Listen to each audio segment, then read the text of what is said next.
آج کل سردی کے موسم میں اگر غسل فرض ہو جائے تو گیزر کی سہولت بھی نہیں ہو تو پھر کیا کریں؟ غسل کریں. نماز چھوڑنے کی اجازت نہیں ہے. رات کو پانی گرم کریں چولہے پہ تمیز سے اور نہائیں. فرض نماز چھوڑنے کی اجازت کسی قیمت پہ نہیں ہے. کچھ عرصے بعد میری شادی ہے، میں اگر آپ کو ولیمے میں دعوت دوں تو آپ تشریف لائیں گے؟ نہیں، ٹائم شارٹ ہے بھائی، ٹائم شارٹ چل رہا ہے مارکیٹ میں. اب میں دعوت میں جا کے نا پھر اتنا اپنے آپ کو برا بلا کہتا ہوں، رات کو دیر سے کھانا، پھر دیر سے نیند، پھر بدعزمی، پھر ساری صبح کی ترتیب. ان کے تو دعوت ہو گئی اور ہمارا بیڑا غرق ہو گیا اس سے.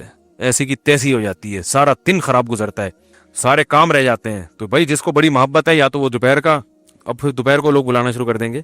جس کو بہت محبت ہے وہ بس محبت کا ویسے اظہار کر دے. ہاں بعض دفعہ لوگ نکاح پڑھانا چاہتے ہیں مجھ سے، تو اس کا ہم جو ہے نا، وہ بہت سارے لوگ ہیں جو نکاح پڑھوانا چاہتے ہیں، تو نکاح پڑھوانے میں تو کوئی ٹائم لگتا نہیں ہے.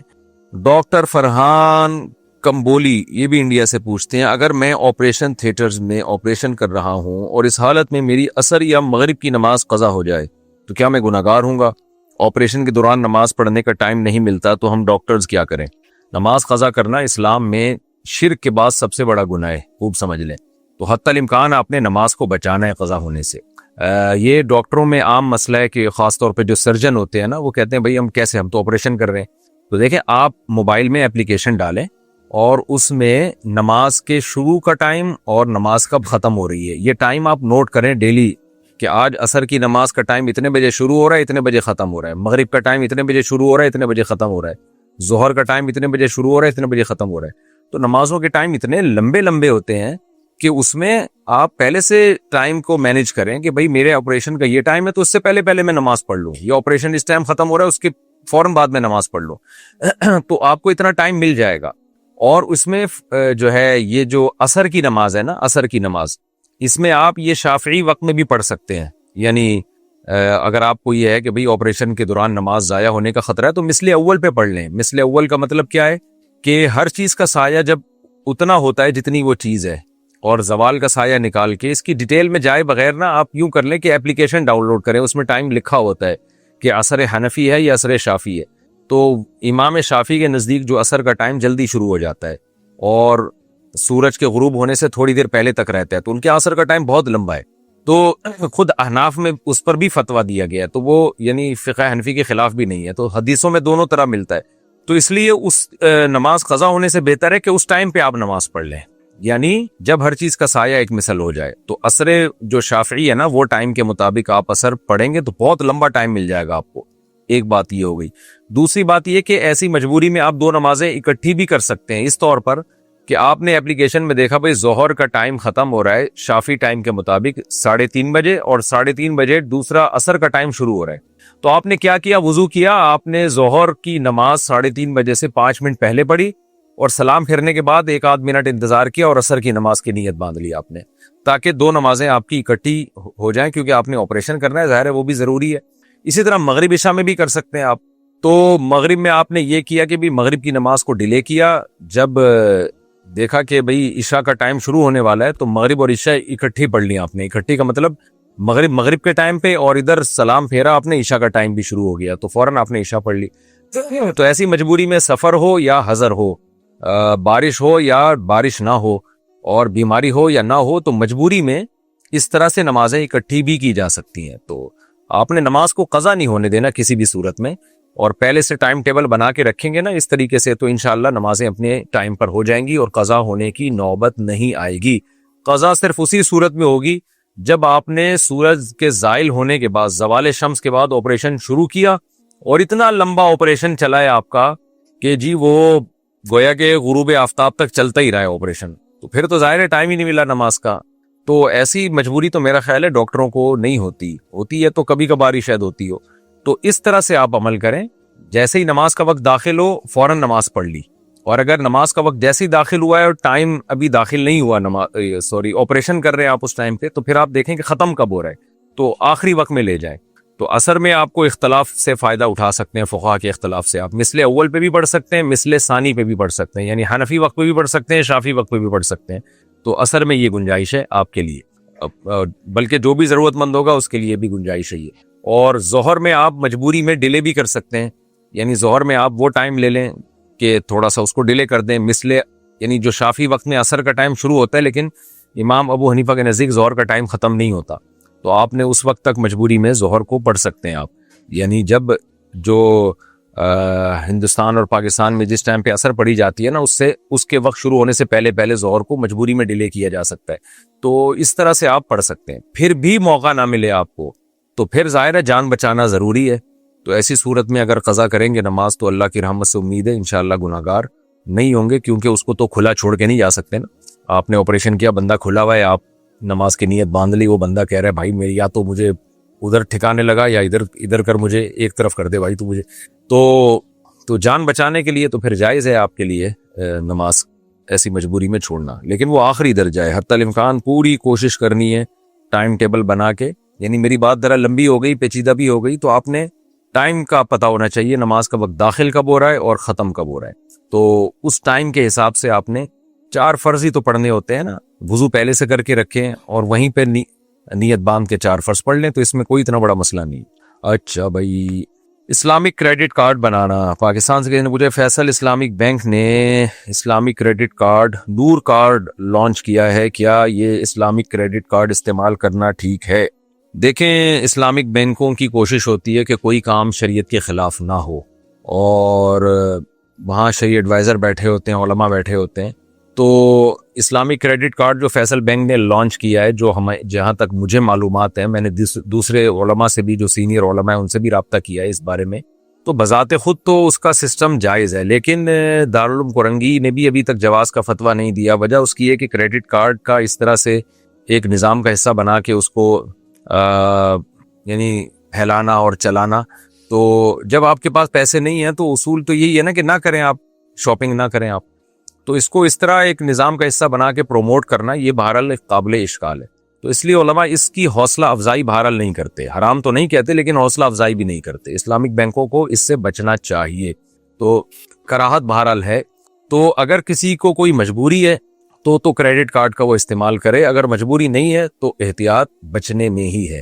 ڈیبٹ کارڈ کا استعمال کریں. آپ کے پاس جب بینک میں پیسے پڑے ہوئے ہوں تو آپ اس کو جو ہے وہ استعمال کریں. نہیں ہے تو آپ صبر کر کے بیٹھ جائیں نا، کیوں ایک مشکوک چیز میں اپنے آپ کو ڈال رہے ہیں. تو اس لیے احتیاط کا تقاضا یہی ہے کہ یہ کام نہ کیا جائے. لیکن بہرحال اگر اسلامک بینک سے کوئی یہ معاملہ کرتا ہے تو اس کو حرام اور ناجائز نہیں کہا جا سکتا. وجہ اس کی ہے کہ اس میں سود نہیں لگتا ہے. غیر شرعی تقریبات میں شرکت. نسا اکرم خانپور سے پوچھتی ہیں، میں الحمدللہ شرعی پردہ کرتی ہوں مگر میرے خاندان میں کوئی شرعی پردہ نہیں کرتا، تو کیا میں برقع جیسی لمبی قمیص پہن کر بہن کی شادی میں شرکت کر سکتی ہوں؟ پہلی بات تو یہ کہ دیکھیے، جو کام، جو برائی جس میں سب لوگ مبتلا ہوں، جب آپ اس برائی سے بچیں گے نا تو اللہ کی نظر میں آپ کا مقام بہت اونچا ہو جائے گا. داؤد علیہ السلام کو اللہ نے نعمتیں دی اور فرمایا کہ اعملوا آل داؤد شکرا، اے آل داؤد شکر کرو میرا. کیوں؟ وقلیل من عبادی الشکور، شکر کرنے والے بندے بہت تھوڑے ہیں. ایسے تو بہت ملیں گے جن کے پاس حکومت آئی، پیسہ آیا، وہ بگڑ گئے. ایسے بہت کم ہیں کہ حکومت آئی، پیسہ آیا، وہ نہیں بگڑے. تو اللہ تعالیٰ داؤد علیہ السلام کو کیا فرما رہے ہیں کہ آپ کے پاس حکومت بھی ہے، دولت بھی ہے، روب بھی ہے، تو آپ اللہ کے شکر گزار بنیں، کیونکہ آپ کی اللہ کی نظر میں ویلیو بہت بڑھ جائے گی. کیونکہ شکر گزار مارکیٹ میں نہیں ہے، جو چیز مارکیٹ سے شارٹ ہوتی ہے اس کی ویلیو بڑھتی ہے. تو آج کے دور میں بھی با پردہ خواتین جو باقاعدہ شرعی پردہ کرتی ہوں، چچا زاد بھائی، پھوپھی زاد بھائی، دیور سے، ان غیر محرم مردوں سے، تو ایسی خواتین سوسائٹی میں بہت شارٹ ہیں. تو جو شارٹ ہیں تو جو جتنی ہیں ان کی ویلیو اللہ کی نظر میں بہت بڑھتی ہے. تو اس لیے آپ کا پورا خاندان اگر پردہ نہیں کرتا، آپ کرتی ہیں، تو یہ آپ کے لیے قابل مبارک عمل ہے. اس پہ آپ نے موت تک قائم رہنا ہے، اپنی اولادوں کو بھی اسی پہ چلانا ہے آپ نے. تو اس پہ آپ نے صبر سے ڈٹے رہنا ہے. رہا مسئلہ شادی میں تقریبات کا، تو بہن کی شادی میں آپ، ہاں ٹھیک ہے، برقعے جیسی لمبی قمیص پہن کے، اصل مقصد تو ہے پورا جسم ڈھانپنا، تو پورے جسم کو آپ کسی بھی طرح سے کور کر لیں تو پھر شادی میں جا سکتی ہیں. لیکن اس میں یہ ہے کہ وہ مکس گیدرنگ نہ ہو، وہاں ڈول ڈھمکے نہ ہو رہے ہوں، اور جو جیسے آج کل شادیوں میں مکس گیدرنگ ہوتی ہے تو اس میں آپ اجتناب کریں. اور اگر بہت ہی کوئی مجبوری ہو تو پھر کنارے پہ جا کے بیٹھ جائیں. بہن کی شادی سے میں بائیکاٹ کرنے کا بھی بڑے مسائل، بہت زیادہ دباؤ آتا ہے، اور بہنوں کے لیے بھی پھر مسائل کھڑے ہو جاتے ہیں کہ سسرال میں کہ تمہاری جو بہن کیوں نہیں آئی تھی شادی میں. وہ بہنوں پہ بڑا ظلم ہوتا ہے، ان کو بڑا امیج برا جاتا ہے. تو آپ اس شادی سے اوائڈ کریں اگر وہ مکس گیدرنگ ہے. اور اگر بہت ہی مجبوری ہو تو کہیں کونے میں جا کے بیٹھ جائیں. تاکہ بس ایک قطع رحمی اور وہ جو شادی میں شرکت نہ کرنے کا ایک جو سائیڈ ایفیکٹ ہوتے ہیں اس سے آپ کی بچت ہو جائے. لیکن پردے کے ساتھ بھی مکس گیدرنگ میں جانا شادی بیاہ میں عورت کے لیے جائز نہیں ہے. نہ مرد کے لیے جائز ہے نہ عورت کے لیے جائز ہے. اسلامک ویڈیوز اسکپ کرنا. سہیل احمد پاکستان سے پوچھتے ہیں آج کل ہم سوشل میڈیا استعمال کرتے ہوئے اکثر اوقات جب ویڈیوز دیکھ رہے ہوتے ہیں تو اس میں بہت سی اسلامک ویڈیوز بھی ہوتی ہیں جن میں قرآنی آیات اور احادیث والی ویڈیوز بھی ہوتی ہیں. بعض اوقات ہم دیکھ اور سن بھی لیتے ہیں اور اکثر اسکپ بھی کر دیتے ہیں. کیا ہمارا ایسا کرنا گناہ یا کفر تو نہیں ہے؟ رہنمائی فرما دیں. نہیں جی، نہ گناہ نہ کفر ہے. انسان جب اس کا موڈ نہیں ہوتا اور تو وہ نہ نصیحت سنے، بلکہ ایسی صورت میں تو نصیحت سننے کا بعض دفعہ نقصان کا خطرہ ہوتا ہے. تو نصیحت جب بھی سننی چاہیے، جب بیان جب بھی سننا چاہیے جب دماغ فریش ہو آپ کا، باقاعدہ آپ سننے کی نیت سے سنیں. اور نہیں موڈ ہو رہا تو اسکپ کر دیں، کوئی حرج نہیں ہے اس میں. اور یہ بھی ہے کہ موڈ بنا لیں، اس میں کتنا ٹائم لگتا ہے موڈ بنانے میں، لیکن بہرحال اسکپ کرنے میں کوئی گناہ نہیں ہے. کتوں کا مارنا. سید بادشاہ حیدرآباد سے. میری ساری مرغیوں کو کتوں نے کھا لیا ہے، کیا ہم کتوں کو مار سکتے ہیں؟ دیکھیں، کتوں نے آپ کی مرغیوں کو مارنے سے پہلے آپ سے فتویٰ لیا تھا یا مجھ سے پوچھا تھا آسک مسائل میں کہ مفتی صاحب ہم حیدرآباد میں سید بادشاہ کی مرغیوں کو مار سکتے ہیں؟ پھر میں نے جواب دیا ہو کہ مار سکتے ہیں تو اس فتوے پہ انہوں نے مارا ہو.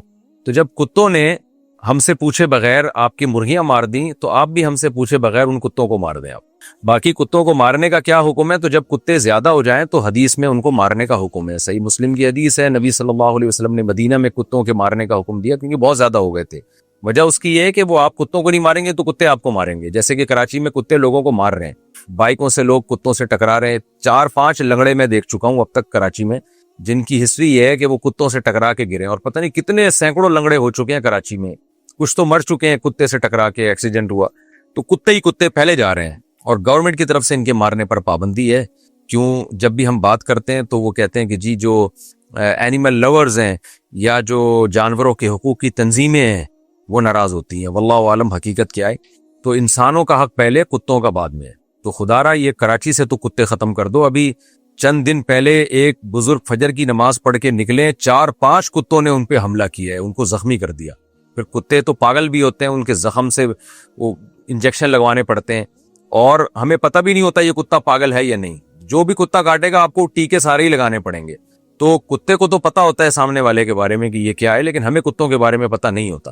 تو اس لیے کتوں کو مارو بھائی. میری مرغیاں کھائے ہیں کتوں نے، اور اتنی خاندانی مرغی مجھے کسی نے ملتان سے مرغی گفٹ کی تھی.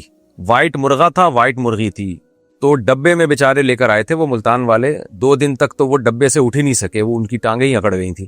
خیر ہم نے ان کو پیناڈول شیناڈول کھلا کے سیٹ کیا. بڑے پیارا پل رہے تھے اور بڑی پیاری مرغی تھی، اور ایسی اپنے بچوں کی کیئر کرنے والی مرغی اور اتنی کیئرنگ مرغی تھی اور لونگ مرغی تھی کہ کیا بتاؤں میں. تو کتے نے آ کے اسی مرغی کو مار دیا سب سے پہلے. اس کے چھوٹے چھوٹے بچے یتیم ہو گئے، وہ بڑی مشکل سے پالے پھر ہم نے وہ بچے. تو 4 کتے آ کے ہمارے پنجرے پہ حملہ کرتے تھے. پھر ایک دفعہ ہمارے گارڈوں نے کتوں پہ حملہ کر دیا تو پھر وہ 2-3 کتے تو اس دار فانی سے کوچ کر گئے اور ایک کتا محلے سے کوچ کر گیا، ہجرت کر گیا. بہرحال اس کے بعد سے ہماری مرغیاں محفوظ ہیں. تو لوگ بھی مر رہے ہیں، جانور بھی مر رہے ہیں، بیماریاں پھیل رہی ہیں. تو کتوں کو کنٹرول کرنے کی ضرورت ہے. فیملی پلاننگ والوں سے کہا جائے انسانوں کی نسلوں پہ کنٹرول کرنے پہ جتنا زور لگا رہے ہیں اس سے زیادہ زور کتوں کی نسلوں پہ کنٹرول کرنے پہ لگائیں تاکہ جو بچے ہوئے انسان ہیں وہ تو کم از کم محفوظ رہیں. تو یہ کراچی میں تو بہت بڑا مسئلہ بن چکا ہے، کتا گیری پھیل رہی ہے ہماری سوسائٹی میں. تو اس لیے گورنمنٹ کو اس پہ کوئی ایکشن لینا چاہیے. پہلے تو یہ کرتے تھے KMC والے اور کوئی زہر وہر کھلاتے تھے تاکہ یہ زیادہ نہ ہو. ہم یہ نہیں کہہ رہے کہ نسل ختم کر دیں کتوں کی. نبی صلی اللہ علیہ وسلم نے مدینہ میں جب کتوں کو مارنے کا حکم دیا تو جب ایک تعداد تک کتے ختم ہو گئے تو پھر آپ نے ان کو مارنے سے روک دیا اور فرمایا یہ بھی ما لکم ولی الکلاب، تمہیں کتوں سے کیا لینا دینا، یہ بھی اللہ کی مخلوق ہے، ان کو بھی رہنے دو زندہ. تو نسل ختم کرنے کا حکم نہیں ہے لیکن کنٹرول کرنے کا حکم ہے کہ ان کی نسل کو کنٹرول کیا جائے. تو آپ مارے کتے تاکہ آپ کی مرغیاں محفوظ رہیں. بیوٹی سیلون کا کاروبار. بلال عباسی اسلام آباد سے. بیوٹی سیلون کھولنا کیسا ہے؟ اگر میں اپنے گھر کی کسی عورت کو سیلون کا کورس کروا کے اس کو بیوٹی سیلون کھلوا دوں تو کیا یہ کاروبار حرام ہوگا یا حلال؟ حلال ہوگا اگر خواتین جو ہیں وہ خواتین کو تیار کریں. اور آج کل 2 بےغیرتیاں ہو رہی ہیں، مرد لڑکیوں کو تیار کر رہے ہیں اور برائڈل تیار جو ہے نا مرد کر رہے ہوتے ہیں. یہ پتہ نہیں کس طرح کیا سوسائٹی ہماری کدھر کو جا رہی ہے، کوئی آواز بھی نہیں اٹھاتا اس کے خلاف. آدمیوں کا کیا کام ہے کہ یار وہ دلہنیں تیار کریں، اور دلہن کیسے اپنے آپ کو اس آدمی کے سامنے جا کے بٹھا دیتی ہے. ٹھیک ہے وہ آدمی بیچارے چھکے ٹائپ کے ہی عام طور پر ہوتے ہیں، میں سب کی بات نہیں کر رہا. تو رپورٹ لوگ یہ بتاتے ہیں کہ وہ بیچارے فارغ ہو چکے ہوتے ہیں ہر چیز سے، لیکن پھر بھی آدمی تو ہے نا، یہ غیرت اور حمیت کی تو خلاف ہے. میں سب کو نہیں کہہ رہا کہ وہ ایسے ہوتے ہیں، لیکن سنا ہے کہ میجورٹی ان میں بالکل ہی بیچاری وہ نا، کیونکہ جب ایک مرد ہر وقت عورتوں میں گھسا رہے گا تو وہ تو زنانہ پن آ جائے گا نا، اس میں مردانگی تو ختم ہو جائے گی اس میں. تو یہ اس چیز پہ روک تھام کرنی چاہیے، گورنمنٹ کو ایکشن لینا چاہیے کہ مرد لڑکیوں کے بیوٹی پارلر کیوں کھول رہے ہیں. تو اگر لڑکیاں آپ اپنی وائف سے یہ کام کروانا چاہتے ہیں تو ٹھیک ہے، پھر جائز ہے، لیکن اس میں دو چیزوں کا خیال، یعنی اس چیز کا خیال کیا جائے کہ کوئی ایسا فیشن نہ کیا جائے جو شریعت میں ناجائز ہے. جیسے آئی بروز بنانا، تو آئی بروز بنانے پر حدیث میں پابندی ہے. ہاں کسی کی بہت ہی زیادہ بھدی آئی بروز ہوں، بہت ہی موٹی ہیں جو نارمل اس سے ہٹ کر ہوں، تو وہ ایک اس کو نارمل کنڈیشن میں لانے کی گنجائش ہے. لیکن جو آج کل باریک باریک آئی بروز کی جاتی ہیں بیوٹی کے لیے، یہ ناجائز ہے، حرام ہے، حدیث میں اس پر لعنت وارد ہوئی ہے. تو اس عمل سے بچنا چاہیے. اسی طرح خواتین کا جو ہے وہ غیر شرعی بال کاٹنا، تو یہ بھی ناجائز ہے. باقی تو سارے فیشن جائز ہی ہیں، اس میں میرا خیال ہے، اور اس کے علاوہ تو کوئی ناجائز نہیں ہے. آئی بروز ہی ہے بس جو ناجائز ہے، یا یہ کہ بالوں کو اوپر کی طرف جوڑا لے کے جانا، یہ بھی عورت کے لیے ناجائز ہے. تو ایسا ناجائز فیشن کی اجازت نہیں ہے. باقی جائز فیشن اگر کرتی ہیں تو خواتین کے لیے کر سکتی ہیں، اور اس کی آمدن بھی جائز ہے. اچھا، بغیر خون والی مچھلی کا حکم. سمیع اللہ صاحب انڈیا سے پوچھتے ہیں جس مچھلی میں خون نہ ہو تو ایسی مچھلی کھانا جائز ہے یا نہیں؟ برائے مہربانی اس کے بارے میں وضاحت فرما دیں. بھائی مچھلی تو مچھلی ہے، مچھلی کھانا جائز ہے. سمندر میں جو بھی مخلوق مچھلی ہوگی تو وہ جائز ہوگا، اور مچھلی نہیں ہے تو چاہے خون ہو یا نہ ہو وہ جائز نہیں ہے. تو یہ دیکھا کریں کہ سمندر یا پانی کی، دریا کی بھی کوئی بھی مخلوق اگر مچھلی ہے، اب مچھلی ہونے کا پتہ کیسے چلے گا؟ تو مچھلی ہونے کا پتہ عرف سے چلتا ہے. مچھیرے عام طور پہ بتا دیتے ہیں کہ یہ مچھلی ہے. یہ بات خوب سمجھ لے کہ مچھیرے کسی مخلوق کو مچھلی کہتے ہیں تو کہنے سے نہیں ہوگا، سمجھنے سے ہوگا. کیونکہ میں نے دیکھا ہے، چونکہ ہم لوگ پہلے وہاں ہاکس بے روڈ کی طرف رہا کرتے تھے، میرے والد صاحب نیوی میں تھے نا، تو نیول کالونی، تو وہاں ہمارا سمندر میں آنا جانا بہت ہوتا تھا. وہاں سمندر کی بعض مخلوق ایسی ہوتی تھی جو مچھلی نہیں ہوتی تھی، ایک عجیب سی چھپکلی جیسی ان کی شکلیں ہوتی تھی.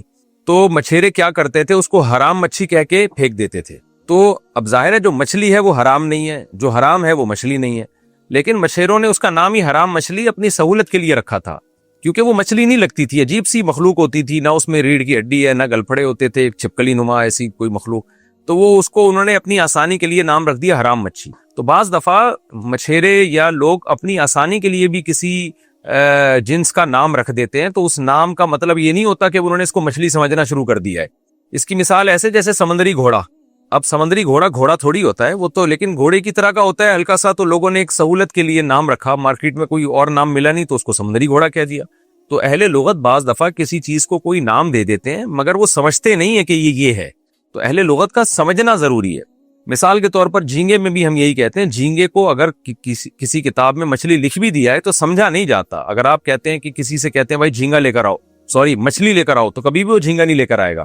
تو یہاں بھی یہی مسئلہ ہے کہ کوئی بھی ایسی مخلوق سمندر میں نکلتی ہے جو آپ کو لگتا ہے کہ مچھلی نہیں لگ رہی ہے آپ کو یہ، یا مچھیرے اس کو مچھلی نہیں سمجھ رہے ہیں، بے شک کہہ رہے ہیں لیکن سمجھ نہیں رہے ہیں، تو وہ کھانا جائز نہیں ہے. اس میں میڈیکل سائنس سے بھی مدد لی جا سکتی ہے. ڈاکٹروں کی نظر میں جو فش ہے یا مچھلی ہے اس کی کچھ بیسک علامتیں ہیں، تو ڈاکٹروں سے بھی اس میں رائے لی جا سکتی ہے کہ آپ خود کنفیوز ہیں کہ مچھلی ہے یا نہیں ہے، تو میڈیکل سائنس سے پوچھ لیا جائے، ڈاکٹر سے پوچھ لیا جائے کہ بھئی یہ مچھلی کی اقسام میں آتا ہے یا نہیں آتا. تو جیسے کیکڑا ہے، جھینگا ہے، یہ میڈیکلی ڈاکٹر کہتے ہیں کہ مچھلی کی اقسام میں یہ کسی طرح سے بھی نہیں بنتے یہ، کیونکہ ان میں کوئی علامت مچھلی والی نہیں پائی جاتی. تو سمندر میں مچھلی کا کھانا حلال ہے، مچھلی کے علاوہ جائز نہیں ہے. تو اس میں اب خود فیصلہ کریں، یہ یا عرف سے فیصلہ کروائیں یا ڈاکٹروں سے فیصلہ کروائیں. 3 چیزیں آپ کے پاس. پیشاب کے بعد منی کے قطروں سے غسل. انڈیا سے کسی نے پوچھا پیشاب کرنے کے بعد تھوڑی بہت اسپم کی بنڈل نکلتی ہے تو کیا غسل واجب ہو جاتا ہے یا نہیں؟ دیکھیں اگر کسی پہ غسل فرض ہوا، جسم سے منی نکلتے ہی فوراً غسل کر لیا اس نے، اور پھر کچھ قطرے نکل آئے تو دوبارہ غسل فرض ہوگا. لیکن اگر کسی نے زوجہ کے قریب گیا ہے یا اس کو نائٹ فال ہوا ہے اور ڈسچارج ہونے کے بعد اس نے پیشاب کر لیا، پھر پیشاب کے بعد اگر قطرے نکلتے ہیں تو اس سے کوئی فرق نہیں پڑتا, اس سے دوبارہ غسل فرض نہیں ہوتا. تو یعنی اس لیے جب بھی انسان زوجہ کے پاس جائے یا اس کو نائٹ فال ہونا تو بہتر ہے کہ پہلے پیشاب کر لے, پھر اس کے بعد غسل کرے, پھر اس کے بعد اگر کچھ قطرے نکل بھی گئے تو اس سے غسل فرض دوبارہ نہیں ہوگا, یا کچھ قدم چل لے, تھوڑا سا واک کر لے تاکہ جو قطرہ اٹکا ہوا ہو وہ نکل جائے, اور پھر غسل کرے, پھر اس کے بعد اگر دوبارہ بھی نکل گئے تو کوئی حرج نہیں ہے اس میں, یا کچھ ٹائم گزر جائے اس کا تو, لیکن فوراً ایک دم جیسے ہی ڈسچارج ہوا اور فوراً جا کے غسل کیا اور غسل کرنے کے بعد دیکھا دوبارہ خطرے نکل رہے ہیں تو پھر دوبارہ غسل فرض ہوگا. اس لیے تھوڑا سا ٹائم گزار لینا چاہیے یا پیشاب کر لینا چاہیے. تو عام طور پر جو ہے وہ سنا یہ ہے کہ میڈیکلی پیشاب کرنا بہتر بھی ہے, تو پیشاب کر لیا جائے تو اس سے یہ ہوتا ہے کہ وہ آپ کا جو پیشاب کی نالی ہے وہ صاف ہو جاتی ہے. تو پھر آپ نے غسل کیا, پھر اگر قطرہ نکل بھی آیا تو اس سے کوئی فرق نہیں پڑتا, دوبارہ غسل فرض نہیں ہوتا. یہ پوچھا ہے جی, پتہ نہیں عنوان ہی غائب ہو گیا اس کا, حجاب پہن کر جاب کرنا. نغمہ صاحبہ نے انڈیا سے پوچھا, میں ایک سافٹ ویئر انجینئر ہوں اور سافٹ ویئر ڈیولپر کے طور پر کام کرتی ہوں, حجاب میں ہی آفس آتی جاتی ہوں, تو میری جاب جائز ہے یا نہیں, میں جاب کر سکتی ہوں یا نہیں؟ دیکھیں, جاب کے جائز یا ناجائز ہونے کا تعلق تو اس سے ہے کہ کام کیا کر رہی ہیں آپ. تو سافٹ ویئر کو ڈیولپ کر رہی ہیں تو اگر سافٹ ویئر جائز ہے تو, یعنی سافٹ ویئر بھی تو بہت ساری چیزوں کے ہوتے ہیں, زیادہ تر تو سافٹ ویئر بذات خود ایک جائز چیز ہی ہوتی ہے کہ اس کو پھر استعمال کرنے والا کبھی اس سافٹ ویئر کو غلط جگہ استعمال کرتا ہے, کبھی صحیح جگہ. تو سافٹ ویئر کو اگر آپ ڈیولپ کرتی ہیں تو یہ جائز عمل ہے اور اس کی تنخواہ بھی جائز ہے, اور اگر حجاب میں جاتی ہیں تو اچھی بات ہے, حجاب فرض ہے عورت پر, تو ہو سکتا ہے آپ کے حجاب کو دیکھ کے دوسری خواتین کو بھی حجاب کی توفیق مل جائے, تو اللہ تعالیٰ آپ کو اس حجاب کے قائم رکھنے کی توفیق دے. باقی یہ جاب کرنی چاہیے کہ نہیں چاہیے اس پر میں بہت دفعہ ڈیٹیل سے بات کر چکا ہوں کہ اصل تو خواتین کے لیے یہی ہے کہ وہ گھر سنبھالیں, یہ ملازمتیں مرد کریں. لیکن بہرحال اگر کوئی خاتون جاب کرتی ہیں تو کمائی حرام نہیں ہے, کمائی بہرحال حلال ہے. تو اب آپ کو کتنی ضرورت ہے جاب کرنے کی یہ آپ جانیں اور آپ کا خاندان جانے, کہ جب تک کسی کے 100% حالات سامنے نہیں ہوتے, مالی حالات بھی ملکی حالات بھی, تو اس کے بارے میں تبصرہ کرنا بہت مشکل کام ہوتا ہے. ڈکیت سے مزاحمت کرنا. آج کل اسٹریٹ کرائمز بہت بڑھ گئے ہیں, تو کیا ہمیں مزاحمت کرنی چاہیے یا خاموشی سے اپنا مال سپرد کر دینا چاہیے؟ تو کیا یہ حدیث مستند ہے کہ حضرت ابو ہریرہ رضی اللہ تعالیٰ عنہ کہتے ہیں کہ ایک آدمی نبی کے پاس آیا صلی اللہ علیہ وسلم اور کہنے لگا, یا رسول اللہ, اگر کوئی شخص میرا مال ہتھیانا چاہے تو آپ نے فرمایا اپنا مال ہرگز نہ دو. اس نے کہا اگر وہ مجھ سے جھگڑے تو آپ نے فرمایا تم بھی جھگڑو. تو اس نے کہا کہ اگر وہ مجھے قتل کر دے تو آپ نے فرمایا تم شہید ہو. اس نے کہا اگر میں اسے قتل کر دوں تو آپ نے فرمایا وہ جہنمی ہے. بالکل صحیح حدیث ہے یہ, اور نبی صلی اللہ علیہ وسلم نے ترغیب یہی دی ہے کہ ڈاکو کو قتل کرنے کی کوشش کی جائے. یہ حدیث بتا رہا ہوں, ملکی لا نہیں بتا رہا. تو ملکی قانون کیا ہے وہ آپ تھانے والوں سے پوچھیں جا کے, لیکن نبی صلی اللہ علیہ وسلم نے حکم یہی دیا ہے کہ ڈاکو جو اسلحہ لے کر آئے, یاد رکھیں, جو بغیر اسلحے کے آئے اس کو قتل کرنا جائز نہیں ہے, خوب سمجھ لیں. جو اسلحہ لے کر آئے قتل کرنے کے لیے تو نبی نے حکم دیا ہے کہ اس سے لڑو, اگر تمہیں خیال ہو کہ وہ قتل کر دے گا تو تم اسے قتل کر دو. تو حدیث تو اسی طرح ہے بالکل. تو اس لیے باقی کرنا کیا چاہیے یہ ایس ایچ او صاحب تھانے والوں سے پوچھیں, کیونکہ آپ نے مار دیا بندہ تو وہ آپ کو بھی اٹھائیں گے, مجھے بھی اٹھائیں گے, بولیں گے مفتی صاحب نے بولا تھا بندہ مار دو.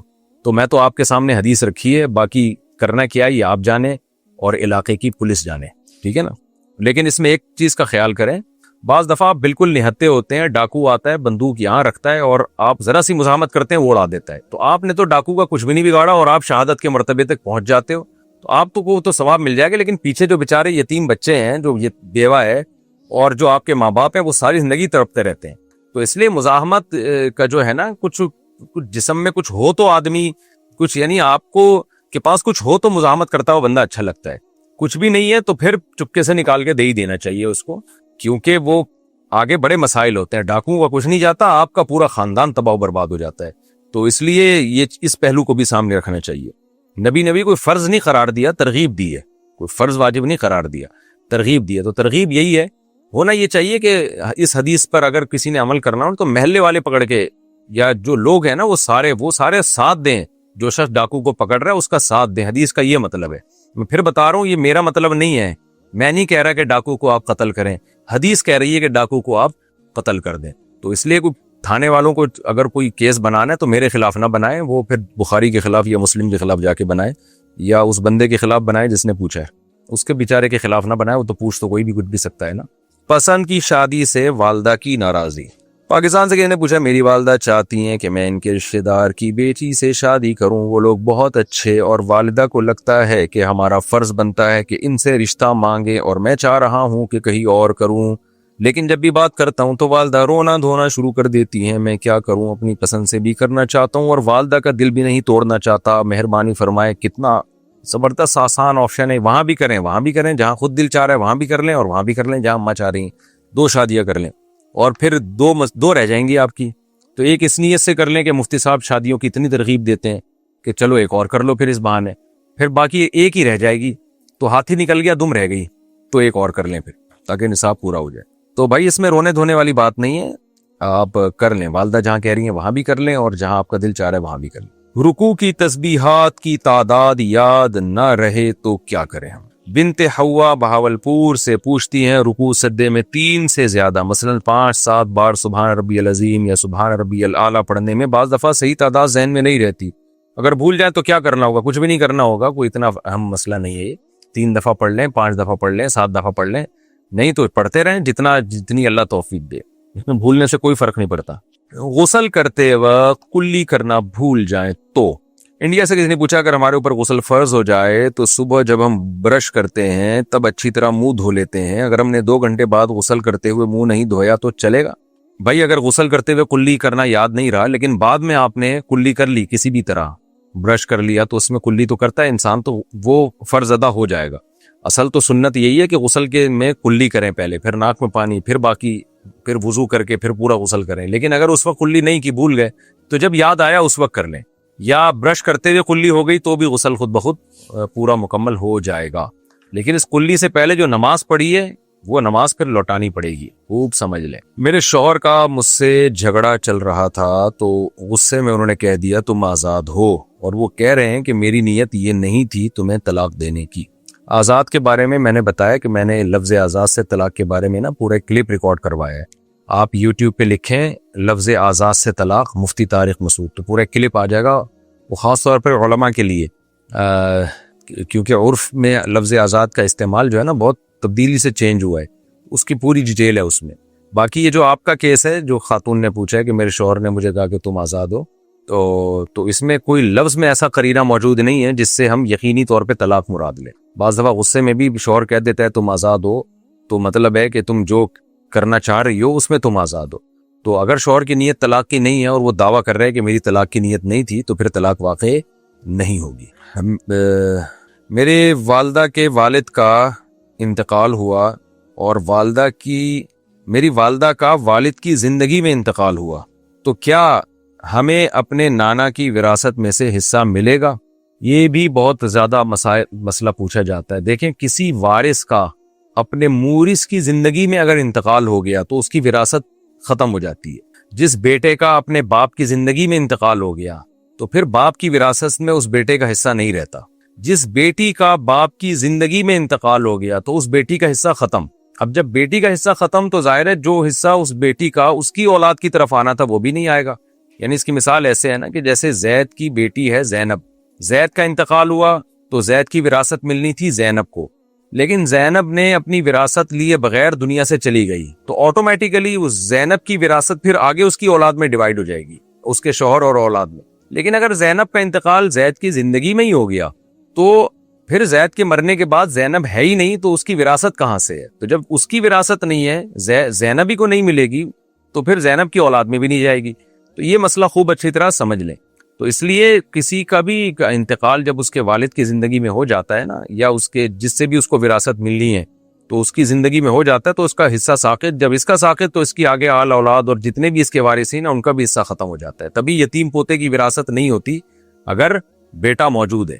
البتہ یہ ضرور ہے کہ بعض صورتوں میں شریعت نے گیرک پوتے ہی کو بیٹے کے قائم مقام قرار دیا ہے۔ مثال کے طور پر زید کا انتقال ہوا، جب انتقال ہوا تو زید کے وارثوں میں پوتے ہی تھے، بیٹا ہے ہی نہیں، تو پھر پوتا ہی بیٹے کے قائم مقام بن جاتا ہے، پھر پوتے کو ملتا ہے۔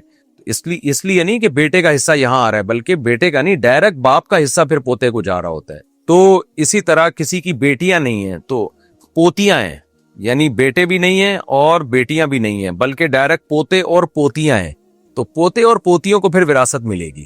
لیکن اگر آپ کی کوئی بھی نرینہ اولاد جب تک زندہ ہے نا، تو نرینہ اولاد کے ہوتے ہوئے پھر نواسیوں میں پوتیوں میں وراثت نہیں جاتی ہے، یہ خوب سمجھ لیں۔ اور پاکستان میں جو لاء بنا ہوا ہے نا، وہ یتیم پوتے کی وراثت کا لاء بنا ہوا ہے، جو بالکل خلاف شریعت ہے۔ تو ایوب خان کے دور میں یہی ہوا تھا کہ یہاں سارے علماء نے کہا کہ یہ تو خلاف شریعت ہے۔ تو آپ کو پتہ ہے جب گورنمنٹ نے کوئی کام کرنا ہوتا ہے تو اپنے مرضی کے علماء کو لا کے قرآن و حدیث کا لیبل لگا کے وہ لاء بنا دیتی ہے۔ اسی وجہ سے ہم کہتے ہیں کہ جب تک یہ فقہی پابندیاں میں لوگوں کو پابند نہیں بنایا جائے گا نا، تو قرآن حدیث کے نام پہ تحریف ہی ہوتی رہے گی۔ تو یہ جو چاروں فقہ ہے نا، حنفی، مالکی، شافعی، حنبلی، جس پہ صدیوں اسلامی حکومتیں چلی ہیں، قرآن حدیث کی وہ تشریح جو اس سے ہٹ کر ہو، اس کو وہ قابل قبول نہیں ہے، کیونکہ کوئی بھی کچھ بھی تشریح کر سکتا ہے۔ لوگ آج کل بڑی باتیں کرتے ہیں کہ جی ہم فقہ کو نہیں مانتے، فقہ شقہ کو نہیں مانتے، اماموں کے فتووں کو نہیں مانتے، ہم قرآن حدیث کو مانتے ہیں۔ تو اس کا مطلب اماموں نے جو فتوے دیے ہیں وہ تورات اور انجیل کی روشنی میں دیے ہیں، اور یہ آج کے 15ویں صدی کے اسکالر ہمیں قرآن حدیث سمجھائیں گے بٹھا کے۔ تو بعض باتیں لیول بہت اچھے ہوتے ہیں، اندر اس کے زہر بھرا ہوا ہوتا ہے اور فرقواریت بھری ہوئی ہوتی ہے۔ تو اس لیے ہم اماموں کے فتووں کو مانتے ہیں، کیونکہ اماموں کے فتووں کو نہیں ماننا نا، تو آج کل کے اسکالرز کے فتووں کو ماننا پڑے گا آپ کو۔ وہ قرآن حدیث کا لیبل لگا کے کچھ بھی الو بناتے رہیں گے آپ کو، اور آپ کہو کہ ہم قرآن حدیث پہ عمل کر رہے ہیں، حالانکہ وہ قرآن حدیث نہیں ہوگا، وہ ان کی خواہشات اور ان کی اپنی آرا ہوں گی جن کو انہوں نے قرآن حدیث کا لیبل لگا دیا ہوگا۔ اور آپ چونکہ بے وقوف ہوگے تو آپ اس کو قرآن حدیث ہی سمجھ رہے ہوگے۔ آپ کو ایک حدیث دکھا رہے ہوتے ہیں، دوسری حدیث جو ان کے اگینسٹ جاری ہوتی ہے وہ نہیں دکھاتے۔ تو اس لیے ائمہ مجتہدین نے جو قرآن و سنت کو سمجھا ہے وہی سمجھ معتبر ہے، آپ کو اپنی طرف سے کوئی چیز مارکیٹ میں لانے کی اجازت نہیں ہے۔ یہاں اکثر ایک مشہور سوال یہ کیا جاتا ہے، پھر جب ہم نے اماموں کے فتووں کو ہی ماننا ہے تو ہم صحابہ کے فتووں کو کیوں نہیں مانیں، اور پھر صحابہ ہی کو ڈائریکٹ فالو کیوں نہ کریں؟ تو اس کا جواب یہ ہے کہ صحابہ کرام نے فقہ کو مدون ہی نہیں کیا نا۔ جیسے حضرت عثمان نے قرآن مجید کو مرتب کر کے ریٹن فارم میں لے کر آئے اور ایک کتاب کی شکل میں امت میں شائع کیا، تو اس لیے اس کو مصحف عثمانی کہا جاتا ہے۔ چونکہ انہوں نے یہ کام کیا تو ہم عثمان کے مصحف کو ہم فالو کرتے ہیں، حضرت عثمان کی۔ تو ایسے ہی اسلامی لاء جب دنیا میں پھیلا ہے، وہ صحابہ کے دور میں تو کوئی مرتب لاء تھا ہی نہیں، جس کو جو حدیث ملی اس نے اس پر عمل کر لیا۔ لیکن جب اسلامک لاء دنیا میں پھیلا، اختلافات بڑھنا شروع ہو گئے، کسی کے ساتھ پاس ایک حدیث ہے دوسری نہیں پہنچی، کسی کے بعد دوسری ہے یہ والی نہیں پہنچی، پھر لوگوں نے قرآن حدیث کی تشریح اپنے حساب سے شروع کر دی، معتزلہ، خوارج، یہ فرقے وجود میں آنا شروع ہو گئے۔ تو پھر ان ائمہ کرام جو اہل سنت والجماعت کے ائمہ ہیں، انہوں نے باقاعدہ کام کیا، اس نے پوری زندگیاں کھپا کے فقہ کو مرتب کیا ہے، اور پھر پوری امت نے اسی کو فالو کیا ہے۔ جو بھی اہل سنت والجماعت ہے، جو قرآن حدیث اور اجماع کو حجت مانتے ہیں، ان سب نے اسی کو فالو کیا۔ اب جب سب اس پہ جمع ہو گئے، اب کوئی آج اٹھ کے کہتے کہ میں اماموں کے فتووں کو نہیں مانتا، اس کا مطلب جہاں سے امت چلی تھی وہ دوبارہ وہیں سے لا کے کھڑا کرنا چاہ رہا ہے، اور وہی فسادات اب دوبارہ کرنا چاہ رہا ہے جو ایک دفعہ امت میں ہو کے ختم ہو چکے ہیں۔ تو یہ اس طرح جو ہے نا، آج کل کی اسکالرز کچھ اس طرح کی باتیں کرتے ہیں، اور مقصد ان کو مجتہدین سے ہٹا کے اپنے فتووں پہ لانا ہوتا ہے۔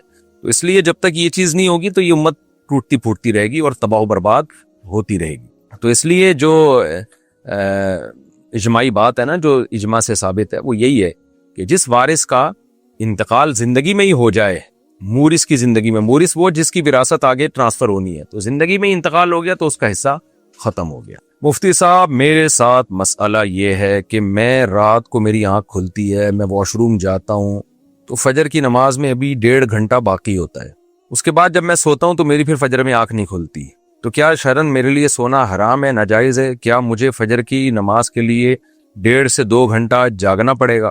دیکھیں، یہ تو اس میں تو حرج ہے کہ آپ جاگتے ہی رہیں۔ بعض لوگ ایسے ہوتے ہیں جو سوتے ہیں تو فجر میں آنکھ واقعی نہیں کھلتی ان کی۔ اب شریعت یہ تو نہیں کہتی کہ آپ کے لیے سونا ہی حرام ہے، سوئے ہی نہیں آپ، بلکہ یہ مسئلہ حدیث میں بھی، ایک صحابی اس طرح بکریاں چرا کے آیا کرتے تھے، بہت دیر ہو جاتی تھی رات کو، تو وہ رات کو سوتے تھے تو پورا انتظام کر کے سوتے، پھر بھی فجر میں آنکھ نہیں کھلتی ان کی۔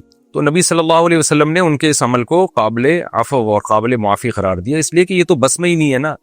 تو اب یہ تو نہیں کہا جائے گا کہ جس کی آنکھ نہیں کھل رہی وہ رات کو سوئے ہی نہیں، سوئے گا نہیں وہ تو پاگل ہو جائے گا 2-4 دنوں میں۔ تو اس لیے آپ کو شریعت یہ تو نہیں کہتی کہ آپ 1.5 گھنٹہ فجر کے انتظار میں جاگیں آپ، لیکن یہ کہ آنکھ کیوں نہیں کھل رہی اس پہ غور کریں، الارم لگائیں۔ اگر موبائل کے الارم سے آنکھ نہیں کھل رہی تو تیز الارم لگائیں، گھر والوں کو بتائیں، آپ اکیلے تو نہیں رہتے ہوں گے نا، گھر میں اور بھی افراد ہوں گے، تو پورا انتظام کریں آپ۔ صحابہ کے دور میں الارم والی گھڑیاں نہیں آتی تھیں، وہ جو صحابی گاؤں میں بکریاں چرا کے لایا کرتے تھے نا، تو وہ تو بےچارے رات کو جب سوتے تو ان کے پاس تو کوئی الارم کا انتظام ہی نہیں تھا، اور گاؤں دیہات میں پہاڑوں میں وہ بےچارے آرام کیا کرتے تھے، تو کوئی بندہ بھی نہیں تھا جو ان کو آ کے جگا دے۔ تو وہ اپنی طرف سے پوری نیت کر کے سوتے تھے. تو پھر اگر کبھی آنکھ نہیں کھلی تو وہ تو معذور ہے. لیکن آج شہری زندگی میں آنکھ نہ کھلنا یہ بات سمجھ میں آنے والی ہے نہیں. تو اس لیے آپ الارم رکھیں, اتنا پاورفل الارم ہو کہ آپ کے جین 14 طبق روشن کر دے وہ. تو دیکھیں انشاءاللہ آپ کی بھی آنکھ کھلے گی, آپ کے ماموں کی بھی آنکھ کھلے گی, آپ کی خالہ کی بھی آنکھ کھلے گی, اور آپ کی پھپھو کی بھی آنکھ کھلے گی انشاءاللہ. تو ایسی گھڑیاں آ رہی ہیں, نہیں تو پھر میں انشاءاللہ آپ کو ماڈل بتا دوں گا, آنکھ کھلے گی آپ کی انشاءاللہ. اور اصل میں ہوتا یہ ہے کہ آنکھ کھلتی ہے, سستی کی وجہ سے نہیں اٹھتے, وہ حرام ناجائز ہے, وہ کبیرہ گناہ ہے. ایک ہے آنکھ نہ کھلنا, اس میں تو انسان معذور ہے, ہو سکتا ہے کہ بھئی الارم بجا پھر بھی آنکھ نہیں کھلی. لیکن ایک ہے آنکھ کھل گئی, پتہ چل گیا, سستی کی وجہ سے آپ سوتے رہ گئے, وہ حرام اور ناجائز ہے, کبیرہ گناہ ہے, اور اس کا آپ کو قیامت کے دن حساب دینا پڑے. ناپاک گدے پر بیٹھنا. انڈیا سے کسی نے پوچھا, بچے نے گدے پر پیشاب کر دیا تھا اور پیشاب سوکھ بھی گیا تھا, اور گدے کے اوپر کپڑا بچھا ہوا تھا, اور میں اس پر بیٹھ گیا تھا. میرا پاجامہ تھوڑا سا گیلا تھا, جس کی وجہ سے بچھا ہوا کپڑا بھی تھوڑا سا گیلا ہو گیا. میں نے صرف پاجامہ تبدیل کر لیا, انڈر ویئر تبدیل نہیں کیا. ہوئی بڑا مشکل کیس ہے بھائی. تو کیا میری نماز ہو گئی؟ گھر والوں کو گدا دھونے کا کہتا ہوں تو مانتے نہیں ہیں, رہنمائی فرمائے. بھائی اتنا زیادہ, وہ جب بھی کوئی چادر ہو نا جس پہ پیشاب وغیرہ خشک ہو جائے اور آپ گیلے کپڑوں کے ساتھ بیٹھ جائیں, تو اس گیلے کپڑوں میں جب اثر محسوس ہوگا نا, پیشاب کا اسمیل وغیرہ آ رہی ہو, تو وہ کپڑا ناپاک ہوگا, ادروائز ناپاک نہیں ہوگا. تو آپ نے تو پتہ نہیں کیا کیا کیا ہے. اس کے بعد تو وہ سرد یعنی پاجامہ بھی تبدیل کر لیا, تو انڈر ویئر, تو یہ تھوڑی کہ نیچے کی چادر جو خشک ہو گئی اس کے اثرات پہلے اوپر کی چادر تک پہنچے, پھر اس چادر سے آپ کے پاجامے تک وہ ٹرانسفر ہوں, پر پاجامے سے انڈر ویئر تک پہنچے. ایسا نہیں ہے, آپ اتنا زیادہ نہیں ہوتا, ٹھیک ہے نا. واضح طور پر کہیں آپ کو اسمیل محسوس ہو رہی ہے بیٹھنے کے بعد تو ناپاک ہے, ادروائز ناپاک نہیں, اس میں وہم نہ کریں. باقی گھر والوں کو گدا دھونے کا کہتے ہیں, مانتے نہیں ہیں, تو گھر والوں کو ماننا چاہیے قطع نظر اس سے کہ نماز ہو رہی ہے نہیں ہو رہی. لیکن اتنی بات تو ہے نا کہ گدوں میں جب پیشاب پڑا ہوا ہوتا ہے, یہ گندگی ہے. شریعت تو طہارت چاہتی ہے, نبی صلی اللہ علیہ وسلم نے فرمایا طہارت و نصف الایمان, آدھا ایمان تو ہے ہی طہارت. تو اس کا خیال کرنا چاہیے. بچے پیشاب کر دیتے ہیں, ایسے ہی نہیں اس کو چھوڑ دیں گدے کو, نیچے کوئی ٹب رکھیں, اوپر پانی ڈالیں, پانی اوپر سے جب نیچے جائے گا تو وہ پاک ہو جائے گا اور اسمیل بھی ختم ہو جائے گی اس کی. تو اس سے تو ویسے بھی گھروں میں بیماریاں پھیلتی ہیں گندگیوں سے. گھر والوں کو چاہیے طہارت کا خیال کریں, اور آپ کو چاہیے تھوڑا وہم کرنا چھوڑ دیں, تو بیلنس ہو جائے گا. پھر ملازم پیشہ خواتین کی وجہ سے مرد بے روزگار. محمد احمد لاہور سے پوچھتے ہیں, خواتین کے ملازمت کرنے کی وجہ سے جو مردوں کے لیے ملازمت کے مواقع کم ہوتے جا رہے ہیں, کمانے کی ذمہ داری تو مرد پر ہے. بے روزگاری کے اس دور میں جب خواتین بھی مردوں کی جگہ ملازمت کرنے لگ گئی ہیں, تو بتائیے بے روزگار مرد کہاں جائیں گے, کیا کریں؟ اس پہ آواز اٹھانی چاہیے. ہمارے ہاں اصل میں ملک قوم کی خیرخواہی کم ہوتی ہے اور منجن زیادہ بکتے ہیں, یعنی مختلف حقوق کے نام پہ. آپ کو پتہ ہے قوم ووٹ جبھی دیتی ہے جب آپ مختلف لوگوں کے حقوق پر آواز اٹھائیں. تو خواتین کے حقوق پہ آواز اٹھائی جاتا ہے, اور اس میں یہ شو کیا جاتا ہے ہم خواتین کو ملازمتیں دلائیں گے, ہم خواتین کو گھروں سے باہر نکالیں گے, مردوں کے شانہ بشانہ چلیں گی. خواتین بھی بڑی خوش ہو جاتی ہیں کہ واہ بھائی واہ, ہمارے حقوق کی بات اٹھ رہی ہے. لوگ بھی بڑے خوش ہو جاتے ہیں کہ دیکھو یار زبردست ہو گیا, ہٹو بچوں ہو گیا. یہ ہوتے ہیں ویمن رائٹس, اور منجن بکتا ہے اس نام پہ, ٹھیک ہے نا. اور لوگ دھڑا دھڑ ووٹ دیتے ہیں.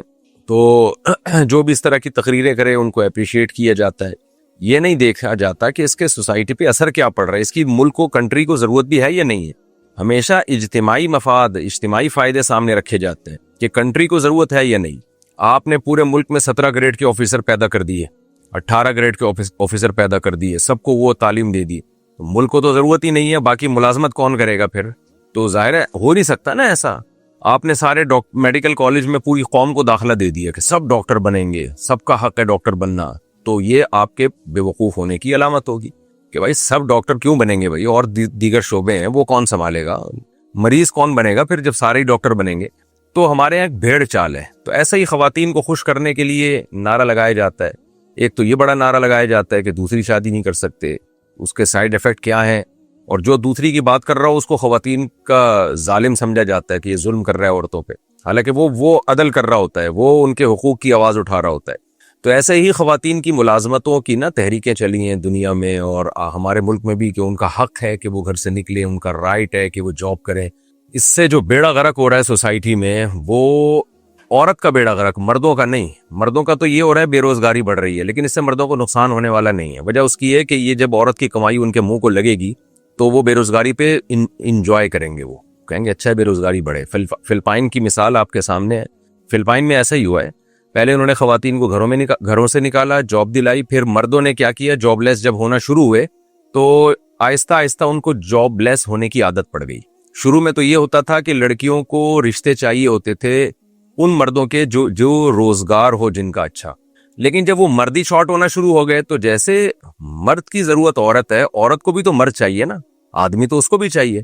تو پھر خواتین نے کمپرومائز کر لیا کہ بھئی ہمارے اسٹینڈرڈ کا کوئی رشتہ ہمیں مرد تو ملتا ہی نہیں ہے, تو چلو یہ میٹرک سے بھاگا ہوا بے روزگار اسی سے کر لو شادی. اور نتیجہ کیا نکلا کہ خواتین عذاب میں آ گئیں. پھر ایک سے ایک کوالیفائڈ ایجوکیٹڈ عورت جو اچھی سیلری اٹھا رہی ہے اس کو مرد نہیں مل رہا اس اسٹینڈرڈ کا. تو کیا ہوا کہ اپنے سے کم مردوں سے عورتوں نے نکاح کرنا شروع کیے, بے جوڑ کی شادیاں ہونا شروع ہوئیں, اور عورت کی کمائی بھی گھر میں آنا شروع ہوئی. تو پھر مردوں کو چسکا لگ گیا کہ یار جب وہ ایک آدمی اتنے بچوں کی کفالت کیوں کرے, بیوی کی ساری زندگی, اس کے علاج, اس کا گیس بجلی کا بل, بچوں کا خرچہ, یہ کیوں کرے بھائی. تو وہ تو دیکھتا ہے نا کہ میرا دوست ہے فری پھوکٹ میں گھر میں بیٹھ کے کھا رہا ہے, وہ بھی گھر میں بیٹھ کے کھا رہا ہے, وہ بھی کھا رہا ہے, یا کما رہا ہے لیکن بیگم اپنا کما رہی ہے, مرد اپنا کما رہا ہے. تو آہستہ آہستہ نا یہ مرد بن جائیں گے اپاہج. شروع میں تو بے روزگاری کی ٹینشن لیں گے, اس کے بعد پھر ان کو عادت پڑ جائے گی بے روزگاری کی. تو اس میں بربادی ہے خواتین کی. آج جو خواتین ہماری گھروں میں شہزادیوں کی طرح, ملکہ کی طرح بیٹھ کے کھاتی ہیں اور اوپر سے شوہر کو ڈانٹ بھی پلاتی ہیں کہ, تو یہ جو بادشاہت ہے نا عورت کی گھر میں, یہ ختم ہو جائے گی. ہمارے یہاں لبرل انٹیوں کے پاس کچھ واقعات ہوتے ہیں کہ وہ فلاں کا شوہر بڑا ظالم ہے, خرچے پورے نہیں کرتا, تو عورت کہاں جائے. میں مانتا ہوں کہ ریشو ہے ایسے بھی گھرانوں کا, لیکن میجورٹی کو دیکھیں کیا کر رہی ہے. میجورٹی میں تو مرد کما کے کھلاتے ہیں, وہ ساری زندگیاں اپنی لٹا دیتے ہیں بیوی بچوں پہ, پراپرٹیاں ان کے نام کر کے جا رہے ہوتے ہیں. کسی نے بہت پیاری بات کہی ہے کہ جب مرد کی آمدن بڑھتی ہے نا تو اللہ نے اس کو یہ ظرف دیا ہے, کیونکہ نیچر ہے نا اس کی کھلانا, اللہ نے اس کی ذمہ داری لگائی ہے. تو اسلام تو دین فطرت ہے, سربراہ بنایا ہے اس کو گھر کا, تو دین فطرت ہے. اللہ کو انسان کی فطرت پتہ ہے, مرد کی فطرت, کہ اس کو کھلانا اچھا لگتا ہے. تو جب مرد کی آمدن بڑھتی ہے نا تو وہ کیا کرتا ہے, وہ چاہتا ہے کہ میں کیسے اپنے بیوی بچوں کا اسٹینڈرڈ جو ہے وہ اور اچھے سے اچھا کر دوں. لیکن جب عورت کی آمدن بڑھتی ہے تو شیطان اس کے دل میں یہ بات ڈالتا ہے کہ میں کیسے اس آدمی سے جان چھڑاؤں, کہ مجھے اس کی ضرورت ہی نہیں ہے, میں اس پہ ڈیپینڈ ہی نہیں کرتی ہوں. تو ہمارے ہاں طلاقوں کا ریشو بڑھ رہا ہے اس بیس پہ. اللہ ماشاءاللہ اچھی عورتیں بھی ہیں, وفا کرنے والی بھی ہیں. تو یہ سارا غیر فطری نظام ہے جو ہم گوروں سے لے رہے ہیں. دم ہلانا سیکھ لیا ہے ہم نے, اپنے پاس تو ہمارے کچھ بچا ہی نہیں ہے نا, تو ظاہر ہے پھر دم ہی ہلائیں گے ان کے سامنے. تو ہمارے بڑے بڑے جو حکمران ہیں اور اسکالرز ہیں وہ سب اسی کلچر کو پروموٹ کر رہے ہیں. تو اللہ تعالیٰ نے جب قرآن میں صاف کہہ دیا الرجال قوامون علی النساء بما فضل اللہ بعضهم علی بعض وبما انفقوا من اموالهم, کہ ہم نے مرد کو سربراہ اس لیے بنایا کہ ذمہ داری اس کی ہے کہ مال خرچ کرے. تو اب ہمارے پاس 2 اور 2 4 کی طرح یہ بات آ گئی ہے کہ جو مذہب کو فالو کرے گا وہ عورت کی ملازمت کا قائل نہیں ہوگا, الا یہ کہ کوئی شدید مجبوری ہو, مجبوری کے حکام الگ ہوتے ہیں. ادروائز وہ کبھی بھی اس کو اپریشیٹ نہیں کرے گا اس کلچر کو کہ عورت گھر سے 4 دیواری سے باہر نکلے اور وہ جاب کرے, مردوں کے بیچ میں جا کے بیٹھے. وہ کبھی بھی اس کا اس سلسلے کو یا اس سیٹ اپ کو کبھی بھی وہ پروموٹ نہیں کرے گا. ہاں آپ خدا کے باغی بن جاؤ, پھر جو چاہے کرو آپ. تو اس لیے آپ کی بات بالکل ٹھیک ہے کہ خواتین کی جاب جو ویکینسیز پہ جا رہی ہیں نا, اور پھر خواتین کو جاب بھی زیادہ ملتی ہے. وجہ اس کی ہے کہ آفس میں سیکرٹری باس صاحب جو ہیں وہ لڑکی کو رکھیں گے تو ان کے تو مزے ہی مزے ہیں, داڑھی مونچھوں والے آدمی کو رکھیں گے تو کیا مزہ ہے ان کا, وہ کیا کرے گا اس کے ساتھ. اللہ یہ کہ کوئی کسی اور ٹائپ کا آدمی ہوتے کہ الگ بات ہے. لیکن ظاہر ہے وہ لڑکیاں جب سیکرٹری کے طور پہ رہیں گی اور لڑکیاں آپ کی آفس میں زیادہ سے زیادہ ہوں گی تو ظاہر ہے پھر آپ کو خود پتہ ہے کہ وہ تنخواہ بھی زیادہ نہیں مانگ رہی ہوتی, کیونکہ ان کی ذمہ داریاں بھی بہت کم ہیں. مرد کی تو ذمہ داریاں بھی بہت ہیں نا, تو اس کو تو کم تنخواہ میں گزارا بھی نہیں ہے. تو آفس کا ماحول بھی اچھا ہو رہا ہے اور پھر ہوس بھی پوری کر رہی ہیں جو مرد ہیں. ساری خواتین نہیں کرتی, میجورٹی ابھی بھی الحمدللہ اچھی ہے, لیکن آہستہ آہستہ ہماری سوسائٹی خراب ہونے کی طرف جا رہی ہے. بھاولپور یونیورسٹی کا آپ کے سامنے اسکینڈل آیا اور مختلف اسکولوں کا آیا. یہ تو آ گیا نا, کیمرے لگے ہوئے تھے. تو آپ کا کیا خیال ہے جہاں کیمرے نہیں لگے ہوئے وہاں سب کچھ صحیح ہو رہا ہے کیا؟ تو وہاں بھی بہت کچھ ہو رہا ہے. فوج فلمیں دیکھی جا رہی ہیں، اس کی وجہ سے اور زیادہ حیا ختم ہوتی جا رہی ہے. تو یہ گدے گھوڑوں کی سوسائٹی بن جائے گی. لوگ یہ سمجھ رہے ہیں ہم سائنسی ترقی کر لیں گے انگریزوں کی طرح. تو انگریز نے ترقی تو کر لی لیکن خاندانی نظام تباہ کر دیا. ہمارا خاندانی نظام بھی تباہ ہوگا، ترقی بھی نہیں ہوگی. ہم 100% گدے گھوڑے بن جائیں گے اور کتے بلیوں والی ہماری زندگی ہو جائے گی. یہ خوب سمجھ لیں. تو اس پہ آواز اٹھائیں بھائی، یہ کو ایجوکیشن سسٹم کے خلاف آواز اٹھائیں اور خواتین کی ملازمتوں کے خلاف آواز اٹھائیں. اور اس میں آپ اتنا تو کر سکتے ہیں کہ اپنے بارے میں یہ لا بنا دیں، بھائی میں وہاں نکاح کروں گا جہاں میں کماؤں گا. میری بیوی کو کمانے کی، گھر سے نکلنے کی اجازت نہیں ہے. میری بچیوں کو جاب کرنے کی اجازت نہیں ہے. اپنے خاندان کی حد تک تو آپ اس کو میں سمجھتا ہوں لاگو کر سکتے ہیں. ہاں جو خواتین ضرورت مند ہیں تو ظاہر ہے جاب کرنا ان کے لیے جائز عمل ہے، اس کے ہم خلاف نہیں ہے. بہت سی بیچاری ضرورت کی وجہ سے کر رہی ہیں، مجبوری ہے. ان کے مرد ہی اپاہج بن چکے ہیں ان خاندانوں کے، یا یہ کہ مرد کی آمدن اتنی کم ہوتی ہے، بعض دفعہ بہت زیادہ کم ہوتی ہے تو وہ نہیں گزارا ہو پاتا. تو مجبوری کے حکام الگ ہیں، لیکن اس کو ایز اے کلچر اس کو پروموٹ کرنے کی کوشش کرنا یہ نہ شریعت کے مطابق ہے، نہ ہی عقل اس کی اجازت دیتی ہے ہمیں. لفظ آزاد سے طلاق. انڈیا سے کسی نے پوچھا شوہر کے ساتھ میرا کچھ مسئلہ ہوا تھا تو میرے شوہر نے مجھے آپشن دیتے ہوئے کہا کہ اگر تم کو ساتھ رہنا ہے تو ٹھیک ورنہ تم آزاد ہو. کیا لفظ آزاد سے طلاق ہو جاتی ہے؟ کیا اس آپشن سے بھی طلاق ہو جاتی ہے؟ بھائی اس کا یہ مطلب بھی تو ہو سکتا ہے کہ میرے ساتھ رہنا ہے تو ٹھیک ہے، نہیں تو تم آزاد ہو، رہنا چاہو تو رہو، نہیں رہنا چاہو تو نہیں رہو. اس میں طلاق کا کیا؟ اس سے طلاق نہیں ہوگی جب تک شوہر کی نیت نہیں ہوگی. اور دوسری بات یہ کہ لفظ آزاد سے کب طلاق ہوتی ہے کب نہیں ہوتی، اس پر میں ڈیٹیل سے ایک کلپ ریکارڈ کروا چکا ہوں، آپ وہ سن لیں. پوری ڈیٹیل سے کلپ تھا کہ واضح قرینہ اگر موجود ہو نا آزاد کے لفظ میں تو پھر اس سے طلاق واقع ہوتی ہے.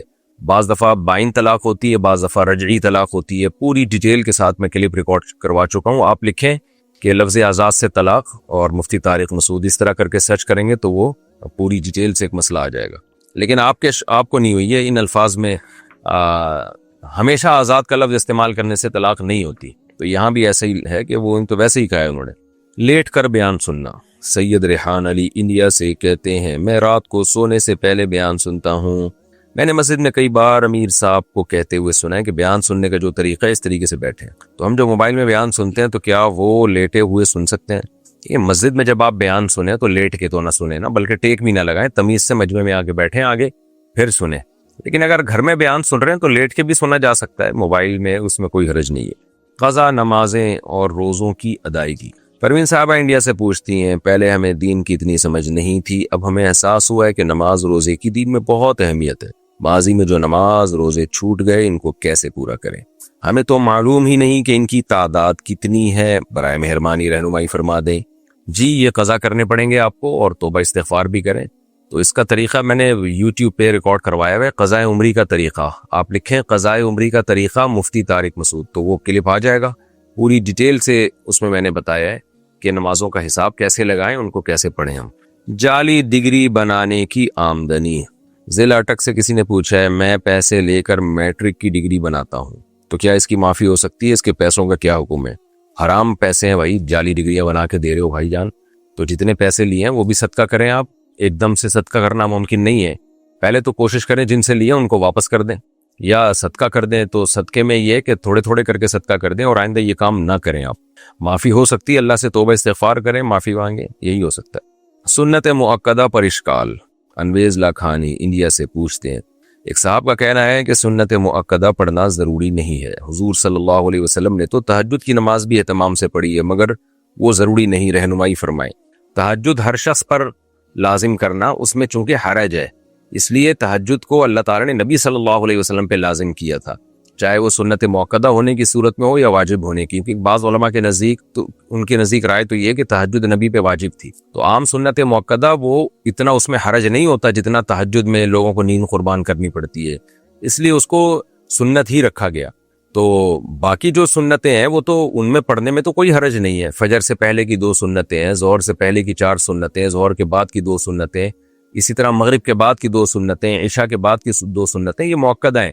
تو سنت مؤکدہ کا مطلب جو نبی صلی اللہ علیہ وسلم نے فرائض کے ساتھ ان کو ہمیشہ پڑھا ہے اور ان کی فضیلت بھی بیان کی آپ صلی اللہ علیہ وسلم نے. اس کی مثال میں دیتا ہوں. جو لوگ سنت مؤکدہ کے منکر ہیں نا، کہتے ہیں مؤکدہ کچھ نہیں ہوتا ہے، آج کل بڑے بڑے جاہل آ رہے ہیں آج کل مارکیٹ میں نا. ہر آدمی، وہ علامہ اقبال نے کہا تھا نا کہ انجام ہر شاخ پہ الو بیٹھا ہے، ہر انجام گلستاں کیا ہوگا. پہلے زمانے میں گلستان میں باغات میں تتلیاں بیٹھا کرتی تھیں اور خوبصورت طوطے اور رنگ برنگے پرندے بیٹھا کرتے تھے. اب باغوں میں بھی ہر شاخ پہ جب الو بیٹھا ہوا ہو تو باغ کا تو بیڑا غرق ہو جائے گا. تو ہر شخص اٹھتا ہے اور فتوے دینا تھوپنا شروع کر دیتا ہے, نہ سر نہ پیر ان باتوں کا.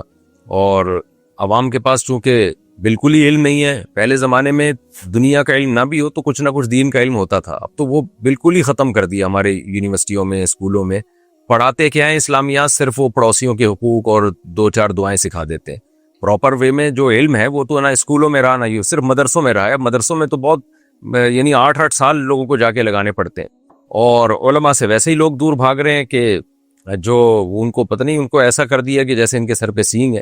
چند ایسے مولویوں کو دیکھا ہے جو کرپٹ تھے یا 2 نمبر تھے, تو ان کو دیکھ کے لوگ باقیوں سے بھی بدگمان ہو جاتے ہیں. یہ ایسے ہی جیسے چند ڈاکٹروں کو دیکھ کے آپ سارے ڈاکٹروں سے بدگمان ہو جاؤ, تو یہ حساب کتاب مارکیٹ میں چل رہا ہے. تو سنت موقدہ جو ہے, جیسے دیکھیں نبی صلی اللہ علیہ وسلم نے فجر کی نماز جب بھی پڑھائی ہے, لمبی نماز پڑھائی ہے. تو حالانکہ نماز تو فجر کی آپ پہلی رکعت میں انا اعطیناک کل کوثر پڑھیں, دوسری میں بھی انا اعطیناک کل کوثر پڑھیں تو نماز تو ہو جائے گی. لیکن اگر آپ کے ہاں امام اس طرح سے فجر پڑھانا شروع کر دے تو کیا آپ چھوڑو گے اس کو؟ آپ بولو گے بھائی فجر کی نماز میں 2 رکعتیں ہیں ہی اسی لیے کہ اس کو لمبا پڑھا جائے. تو وہ جواب میں کہ یہ تو سنت ہے نا, کوئی فرض تو نہیں ہے نا, تو سنت پہ آپ مجھے مجبور کیوں کر رہے ہو؟ وہ فرض واجب تھوڑی ہے. تو آپ کیا اس کی دلیل سے متاثر ہو جاؤ گے؟ آپ بولو گے نہیں بھائی, جب سنت ہے تو یہ سنت موقدہ ہے. فجر ہمیشہ نبی نے لمبی پڑھائی ہے, الا یہ کہ سفر میں, تو آپ کو بھی لمبی ہی پڑھانی پڑے گی. تو اس میں آپ یہ نہیں کہہ سکتے کہ جی وہ چونکہ فرض نہیں ہے تو میں انا اعطینہ سے فجر پڑھوں گا. تو کبھی کبھار ہو جائے تو ٹھیک ہے. تو جیسے نبی نے فجر کی 2 رکعتیں لمبی پڑھائی ہیں, اسی طرح نبی نے فجر سے پہلے 2 رکعتیں الگ سے پڑھی ہیں. آپ نے وہ فجر کی نماز ہی کی تکمیل کے لیے, تو وہ بھی آپ کو پابندی سے پڑھنی پڑیں گی کیونکہ نبی نے پابندی سے پڑھا ہے ان کو. تو اگر آپ ان کو چھوڑو گے تو یہ بھی وہ شخص بھی قابل ملامت ہے جو فجر کی 2 رکعتیں انا اعطینہ کل کوثر سے پڑھ لیا کرے, جو 2 فرض ہیں. تو جیسے وہ قابل ملامت ہے اس کو آپ چھوڑو گے نہیں, تو ایسے ہی وہ بھی قابل ملامت ہے جو ہمیشہ صرف جو فجر کی 2 سنتیں چھوڑ دیتا ہے. تو جب 2 سنتیں سنت موقدہ ہیں تو ظہر سے پہلے 4 ہیں, جو ظہر کے بعد 2 ہیں, پھر مغرب کے بعد 2 ہیں, عشاء کے بعد 2 ہیں. تو اس لیے ان سنتوں کا اہتمام کریں. ہاں کبھی تھکاوٹ کی وجہ سے حرج ہو رہا ہو یا سفر ہو تو پھر ایک الگ بات ہے, یا کہیں جلدی جانا ہو آپ نے تو کبھی کبھار چھوٹ جائے تو کوئی حرج نہیں ہے, لیکن اس کی پابندی کرنی چاہیے ہمیں سنت موقدہ کی.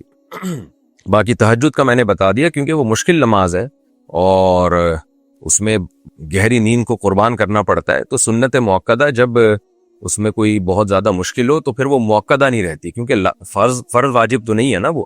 تو جب حرج نہ ہو تو پھر سنت موقدہ رہتی ہے. اور بعض علماء کے نزدیک تو سنت تہجد بھی سنت موقدہ میں داخل ہے. ان کی دلیل بھی یہی ہے کہ بھئی ہمیشہ نبی نے پڑھی ہے. لیکن جمہور کے نزدیک سنت موقدہ صرف اس لیے نہیں ہے کہ اس میں نیند بہت قربان کرنی پڑتی ہے, ہر آدمی کے لیے اس میں مشقت بہت ہے. اچھا, زکوٰۃ میں کھلونے دینا. پاکستان, کیا ہم مستحق بچوں کو زکوٰۃ میں کھلونے دے سکتے ہیں؟ دیکھیں کوئی بھی چیز جو بچوں کے استعمال کی ہو زکوٰۃ میں دی جا سکتی ہے, چاہے وہ کھلونے ہو یا کوئی بھی چیز ہو, اگر ان کے واقعی استعمال کیے. لیکن افضل نہیں ہے یہ عمل. آپ زکوٰۃ دے رہے ہیں اور بچوں کو کوئی ایسی چیز دینا جو ان کے زیادہ کام آ سکے. تو ہاں ایسے جگہوں پہ جہاں سیلاب آیا ہوا ہو یا بچے ڈپریشن میں گئے ہوئے ہوں, کوئی زلزلہ آیا ہوا ہو, تو وہاں تو پھر بچوں کو ضرورت واقعی ہوتی ہے ڈپریشن سے نکلنے کے لیے. تو وہاں ایک الگ مسئلہ ہے کہ نارمل حالات میں زکوٰۃ کو اس طرح چھوٹی موٹی چیزوں کے ذریعے برباد کرنا ایک طرح کا برباد ہی کرنا ہوا یہ, یعنی کہ اس کے کسی کام کی نہیں ہے. وہ بچے کے لیے تو ہر چیز ہی کھلونا ہے, آپ کچھ بھی پکڑا دیں وہ کھلونا سمجھ کے کھیلنے لگتا ہے. تو اس میں اب ہزاروں کی زکوٰۃ بنتی تھی, آپ نے کوئی بہت ہی مہنگا کھلونا خرید کے اس کو دے دیا, تو یہ بہرحال مناسب نہیں ہے. تو زکوٰۃ حتی الامکان بنیادی ضرورتوں کے پورا کرنے کے لیے دینی چاہیے, جو انسان کی بنیادی ضرورتیں ہیں اس کی تکمیل کے لیے دینی چاہیے. زکوٰۃ کی رقم سے حج عمرے پر بھیجنا. پاکستان, کیا ہم زکوٰۃ کی رقم سے کسی ایسے شخص کو حج یا عمرے پر بھیج سکتے ہیں جو استطاعت نہ رکھتا ہو؟ یہ سوال بھی اس پہلے والے سوال کی طرح ہے جو ابھی میں نے بتایا. دیکھیں جو شخص زکوٰۃ کا مستحق ہے, آپ اس کو حج کی رقم دے دیں گے, وہ مالک بن جائے گا, زکوٰۃ ادا ہو جائے گی, پھر وہ اس سے حج کر لے یا عمرہ کر لے, زکوٰۃ ادا ہو جائے گی. لیکن بات یہی ہے نا کہ جب اس پہ حج فرض نہیں ہے تو آپ کیوں حج کرا رہے ہیں اس کو؟ آپ اس کو جو ہے حج, یہ جو زکوٰۃ ہے تو بنیادی ضرورتیں پوری کرنے کے لیے ہے نا. تو بھوکوں کو کھانا کھلا دیں, کسی کا گھر نہیں ہے تو گھر بنا دیں اس کے لیے تاکہ رہائش کا انتظام ہو. حج وہ کرے جس کے پاس پیسہ ہے, یا آپ زکوٰۃ کے علاوہ کسی کے اور رقم کے ساتھ اس کے ساتھ تعاون کر لو کہ چلو جی فلاں آدمی ہے, میں چاہتا ہوں حج کر لے, اس کو اللہ کی محبت بہت ہے اس کے دل میں, تو زکوٰۃ جو ہے نا کوشش یہ کریں کہ جو زیادہ سے زیادہ ضرورت مند لوگ ہیں ان تک پہنچائیں، جو غریبیوں میں نہ لگائیں. حج عمرہ یہ غریبی ہے، بہت بڑی فضیلت کی چیز ہے حج عمرہ، لیکن زکوٰۃ میں کتنے لوگ ہمارے ملک میں بھوکے مر رہے ہیں کتنے لوگ ہمارے ملک میں ایسے ہیں جو بیمار پڑے ہوئے ہیں ہسپتالوں میں. تو ان کی زندگیوں کو بچانے میں، بھوکوں کا پیٹ بھرنے میں، اور کئی لوگ ایسے ہیں جو فٹ پاتھوں پہ سو رہے ہوتے ہیں، ان کے پاس کوئی ٹھکانہ ہی نہیں ہے. تو پہلے ان چیزوں کو فوکس کرنا چاہیے، حج عمرہ پھر اس کے بعد کی چیزیں. ویڈیوز لائک کرنے کی کمائی. دیر محمد کہتے ہیں جی ایک ویب سائٹ ہے جس میں انویسٹمنٹ کر کے یوٹیوب ویڈیوز کو لائک کرنا ہوتا ہے اور اس کے بدلے میں پیسے ملتے ہیں. کیا یہ پیسے حلال ہیں یا حرام؟ اگر حرام ہیں تو اس سے موبائل پیکیجز کرنا کیسا ہے؟ بھائی یہ فیک لائکس ہوتے ہیں اور آئی ڈیز ایک ہی آدمی مختلف آئیڈیاں بنا کے لائک کرتا رہتا ہے، تو یوٹیوب کو دھوکہ دیا جا رہا ہے ایک طرح سے، تو اس لیے یہ جائز نہیں ہے. حرام کمائی سے خریدے گئے برتنوں کا استعمال. پاکستان سے کسی نے پوچھا جی حرام کمائی سے جو برتن وغیرہ خریدے گئے ہوں، ان برتنوں میں اگر کوئی چیز بنائی جائے گی تو اس چیز کو بیچ کر جو آمدن ہوگی وہ حلال ہوگی یا حرام؟ اس طرح اگر بجلی چوری کی ہو تو الیکٹرک گرائنڈر وغیرہ کا استعمال کر کے جو کھانے کی چیز بنائی جائے گی تو اس کی فروخت ہونے والی کمائی کا کیا حکم ہے؟ دیکھیں جو برتن چوری کیے تو پہلے تو توبہ کرے، کوئی ڈھنگ کا کام کرنا چاہیے انسان کو. چوری کیوں کر رہے ہو؟ لیکن اگر چوری کر بھی لیا ہے تو اس برتن میں جو کھانا بنایا جائے گا وہ کھانا حرام نہیں ہوگا. ہاں برتن کا استعمال کرنا حرام ہوگا، آپ کو اس عمل کا گناہ ملے گا. چوری کے برتن میں کیوں بنایا کھانا آپ نے؟ کیونکہ چوری کی کسی بھی چیز کو آپ استعمال نہیں کر سکتے، آپ پر لازم ہے مالک تک لوٹائیں. مالک کا ملنا ناممکن ہے تو صدقہ کر دیں اس کو، یا اس کی قیمت صدقہ کر دیں، پھر آپ استعمال کر لیں اس کو. لیکن اس میں کھانا پکانا حرام ہے، ناجائز ہے. اسی طرح چوری کی بجلی استعمال کرنا بھی ناجائز ہے. لیکن اس بجلی سے کچھ پکا لیا، گرائنڈر مشین میں گرائنڈ کر لیا کسی چیز کو، یا جوس بنا لیا، تو وہ جوس حرام نہیں ہوتا. تو اسی طرح اس چوری کی دیگ میں بریانی پکا لی تو بریانی حرام نہیں ہو جائے گی، نہ اس کا کھانا حرام ہوگا. بریانی حلال ہے، کھانا بھی حلال ہے، لیکن آپ کو اس عمل کا گناہ ملے گا کہ آپ نے دیگ کا استعمال کیا کیوں. یہ چوری کی تھی تو آپ کو اس میں کھانا نہیں بنانا چاہیے تھا. اچھا بھائی، پہلی بیوی امریکہ میں، دوسری کو پاکستان میں رکھنا. عدنان صاحب یو ایس اے سے پوچھتے ہیں، میرا سوال دوسری شادی کے بارے میں ہے. میں امریکہ میں رہتا ہوں اور میری ایک بیوی اور 3 بچے ہیں. اگر میں دوسری شادی پاکستان میں کروں تو کیا وہ پاکستان میں رہ سکتی ہے؟ کیونکہ امریکہ میں ہم صرف ایک بیوی رکھ سکتے ہیں. اگر دوسری بیوی پاکستان میں رہنے پر راضی ہو اور میں اس کے پاس آنا جانا رکھوں تو اس میں کوئی حرج تو نہیں ہے؟ نہیں جناب، کوئی حرج نہیں ہے. آپ ایک بیوی پاکستان میں رکھیں، ایک آپ ہندوستان میں رکھیں. اور کتنی بچی ہیں؟ ایک تو آپ کے پاس ابھی ہے نا، ایک رہ گئی، وہ آپ جاپان میں رکھ لیں تو بالکل جائز ہے. اور لیکن ایک مسئلہ ہے کہ عدل کیسے کریں گے آپ؟ کیونکہ مسئلہ یہ ہے کہ آپ کی جو وائف امریکہ میں آپ کے ساتھ ہے اور اس کی 3 بچے بھی ہیں، تو جتنی راتیں آپ اس بیوی کے ساتھ گزاریں گے نا اپنی پہلی، اس کو آپ نے ڈائری میں کاؤنٹ کرنا ہے. پھر جب آپ پاکستان آئیں گے تو وہ اتنی ہی راتیں آپ نے یہاں اس پاکستان والی کے ساتھ گزارنی ہے. تو یہ ہوگا عدل. ادروائز آپ کے لیے یہ جائز نہیں ہے. ہاں اگر دوسری بیوی ہی اپنا حق چھوڑ دیتی ہے، مثال کے طور پر آپ کسی لڑکی سے نکاح کرتے ہیں اور کہتے ہیں بھائی میں تمہیں پاکستان میں رکھوں گا، لیکن چونکہ رہتا میں امریکہ میں ہوں تو پاکستان میں سال میں 1-2 مہینے کے لیے آتا ہوں، تو پھر میں تمہیں راتیں اتنی نہیں دے سکتا جتنی پہلی بیوی کو دوں گا. تو اگر تم اپنی راتیں چھوڑنے پر راضی ہو تو پہلے سے اجازت لے لی جائے تو ٹھیک ہے، اس کو بتا دیا جائے بھائی میں امریکہ میں رہتا ہوں، آپ کی باریاں نہیں دے سکتا میں. تو اگر وہ راضی ہے اپنا حق چھوڑنے پر تو ٹھیک ہے.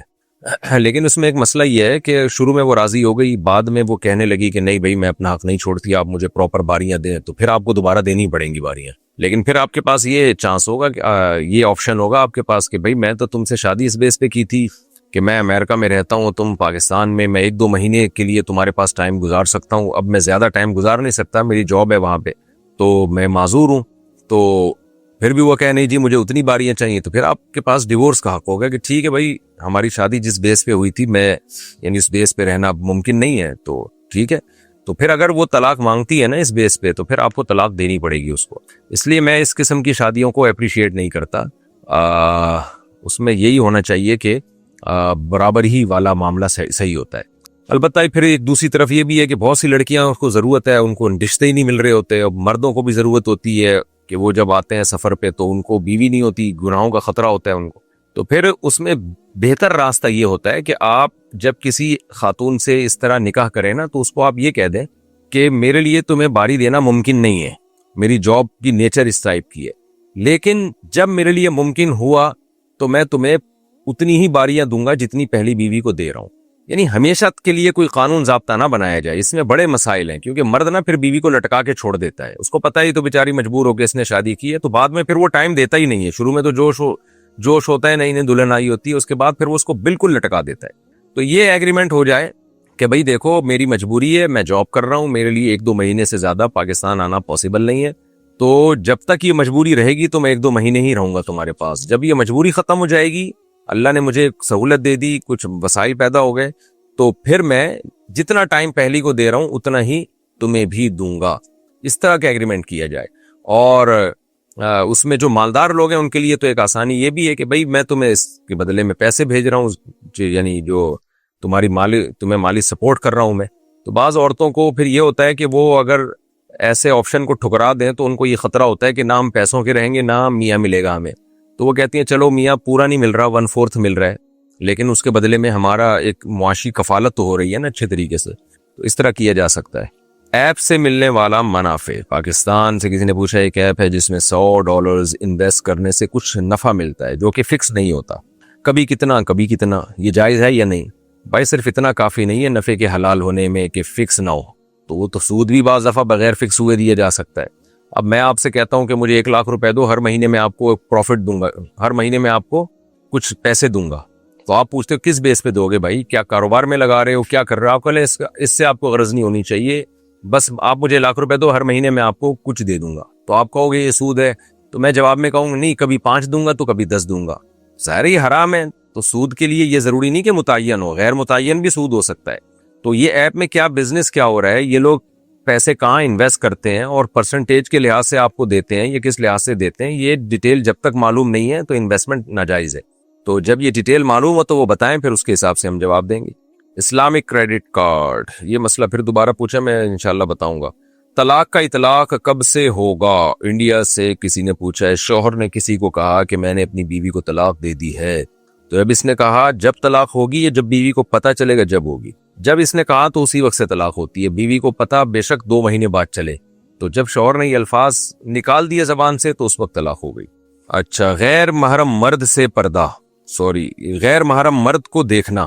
آمنہ صاحبہ نے لاہور سے پوچھا ہے, میں نے ایک حدیث سنی ہے کہ حضور صلی اللہ علیہ وسلم نے امہات المومنین کو نابینا صحابی سے بھی پردہ کرایا, تو کیا ہم کو بھی عام لوگوں سے یوٹیوب وغیرہ پر ایسے ہی نظروں کی حفاظت کرنا ضروری ہے؟ دیکھیے دونوں طرح کی حدیثیں ملتی ہیں.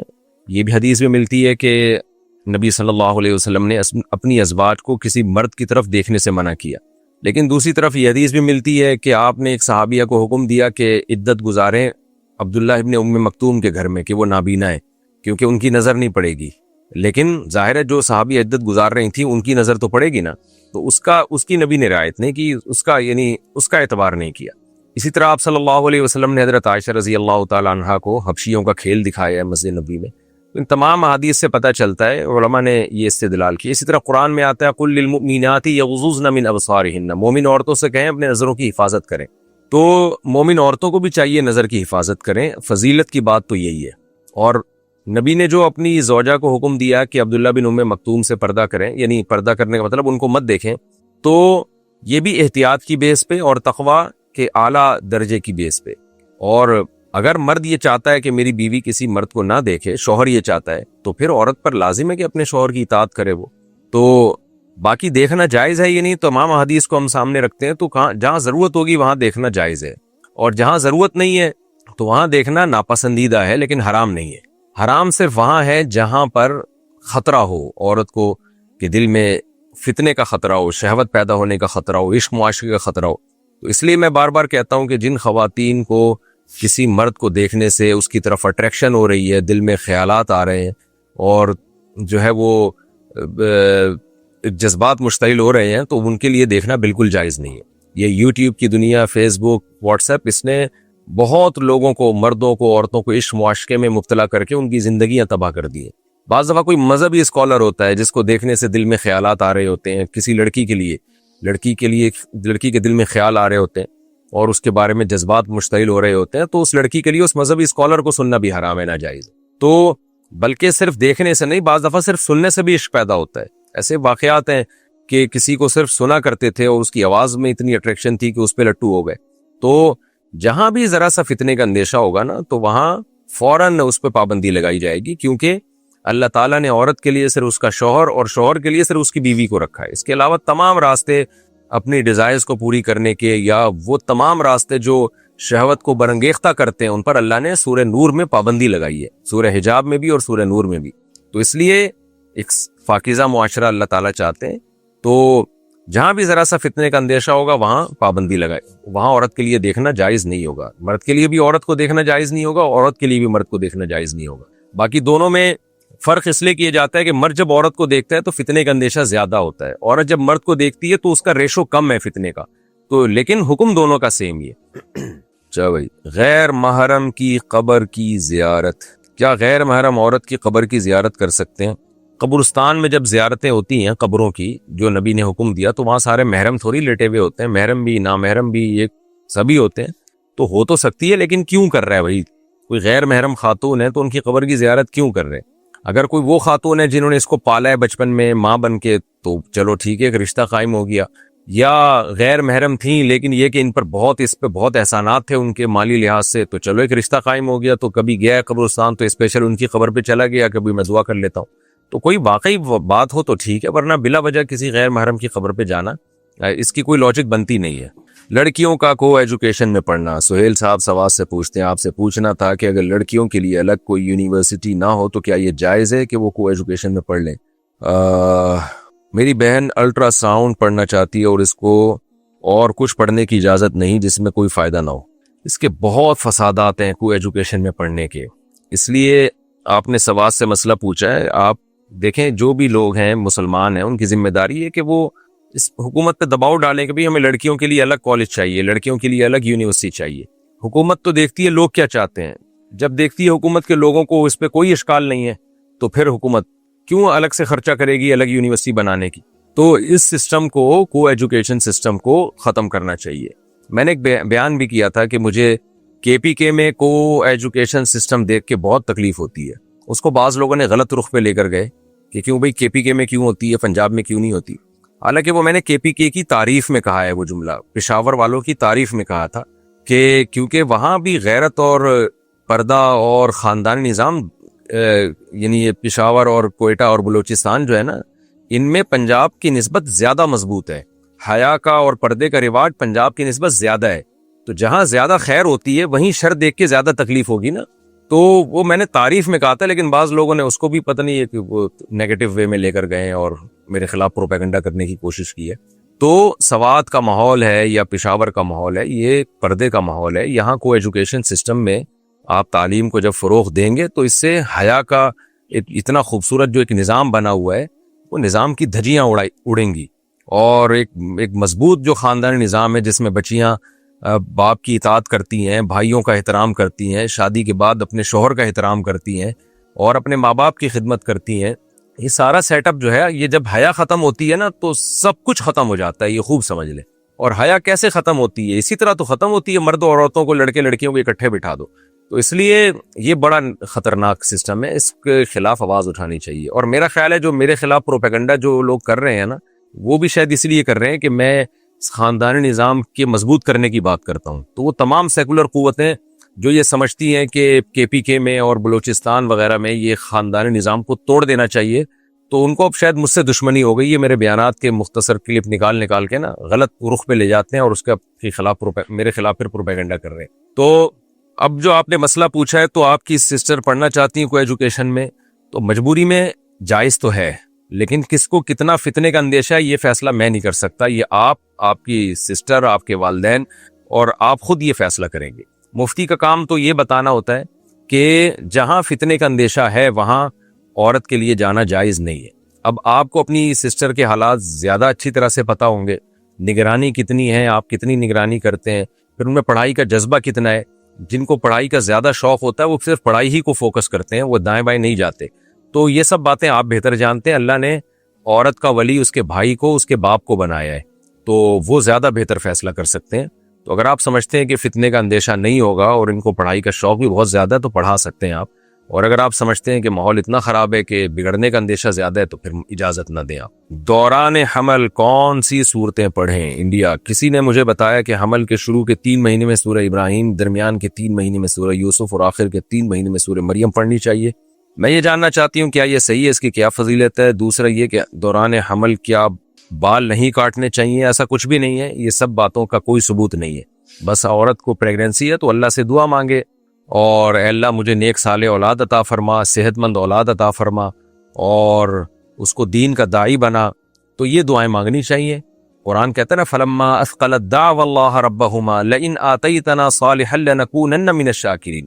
اللہ کہتے ہیں جب شادی شدہ مرد اور عورت جو ہوتے ہیں، جب ان کی کسی کی بیوی کو حمل ہوتا ہے، ان کے اولاد کی امید ہوتی ہے، تو اللہ سے دعائیں مانگتے ہیں کہ اللہ تو نے ہمیں نیک صالح اولاد دی تو ہم تیرا شکر ادا کریں گے.